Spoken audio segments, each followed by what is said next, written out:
మెదక్ జిల్లా వెల్దుర్తి మండల కేంద్రంలోని ఎంపీడీఓ కార్యాలయంలో నిర్వహిస్తున్న నామినేషన్ల ఉపసంహరణ కార్యక్రమాన్ని తూప్రాన్ ఆర్డీఓ జయచంద్రారెడ్డి పరిశీలించారు. స్థానిక సంస్థలు ఎన్నికలు పారదర్శకంగా నిర్వహించేందుకు అన్ని ఏర్పాట్లు చేసినట్లుగా తెలిపారు.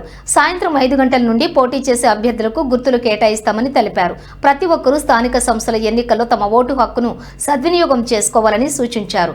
ప్రశాంత వాతావరణంలో ఎన్నికలు జరిగేందుకు అన్ని ఏర్పాట్లు చేస్తున్నామని పేర్కొన్నారు.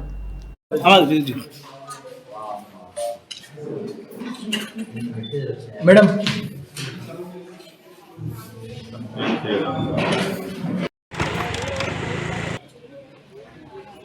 మూడవ విడత గ్రామ పంచాయతీలకు సంబంధించి తూప్రాన్ డివిజన్ లో ఎల్దుర్తి మరియు మాకాయపేట 2 మండలాల్లో మూడవ ఫేజు నామినేషన్లు స్వీకరించడం జరిగింది. అలాగే ఈ రోజున 3 గంటల వరకు విత్డ్రాయల్ సంబంధించినటువంటి చివరి అవకాశం ఉండేది.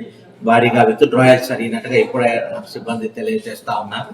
ఈ విత్డ్రాయల్ తర్వాత వచ్చే 1 గంట లోపల సింబల్స్ అలాట్ చేసి వాటి నోటీస్ బోర్డులలో ప్రదర్శించడం జరుగుతూ ఉంటుంది. అభ్యర్థులు బయట కూడా వెయిట్ చేస్తూ ఉన్నారు. వాళ్ళకి వచ్చిన సింబల్ ఏమిటి అనేది. సింబల్ అలాట్మెంట్ తర్వాత స్టేజ్ 4 యొక్క పని ముగిసిపోతుంటుంది.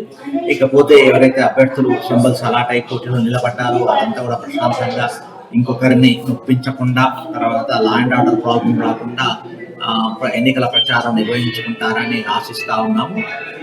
ఎన్నికలు ఉదయం 7 గంటల నుంచి 1 గంట మధ్యలోనే జరుగుతాయి కాబట్టి అసెంబ్లీ లాగా 5 గంటల వరకు జరిగే అవకాశం లేదు. ఇది కేవలం 7 గంటల నుంచి 1 గంట వరకు మాత్రమే జరుగుతుంది. 2 గంటల నుంచి కౌంటింగ్ ఉంటుంది కాబట్టి ప్రజలందరూ దీన్ని గమనించి సకాలంలో 7 గంటల నుంచి 1 గంట మధ్యలో తమ ఓటు హక్కును ప్రశాంతంగా వినియోగించుకుంటారని చూస్తా ఉన్నాం. ఇప్పటి వరకు వెల్దుర్తి మండలంలో మాకాయపేటలో నామినేషన్ల ప్రక్రియ నుంచి మొదలు పెడితే ఇప్పటి వరకు చాలా ప్రశాంతంగా, చాలా ప్రజలకి ఇబ్బంది లేదు.